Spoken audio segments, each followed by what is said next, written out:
Hey, I'm Jeremy. I've got ADHD and autism, and one thing I'd like to share with employers is that I can find meetings very challenging if they're not set up in the right way.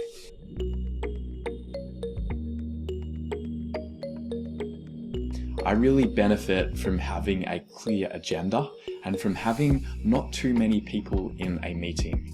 If there are a lot of people talking, I find it very hard to be able to think on my own. So if we're having, for example, a brainstorming session and other people keep jumping in the whole time and don't actually have some space for quiet reflection, I can't come up with new ideas. So it's important to structure meetings in a way that is going to have time for reflection, if that is what the goal of the meeting is.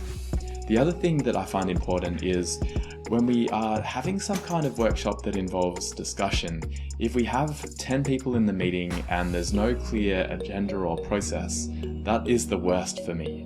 What works really well is if we wanted to, for example, discuss some challenges that we're experiencing as a business unit, instead of having 10 people in one Zoom call or in one meeting, it's far better for me if we can have breakout rooms where there's maybe 3 people in a group.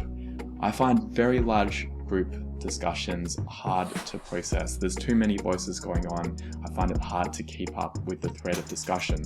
But if there's a smaller group, then I'm able to listen much better, and the quality of the discussion I find is better because people can go deeper in a small group than they can in a really large group. And then afterwards, we can come back as a large group and share some of the learnings or some of the key discussion points that came out of the small group discussion.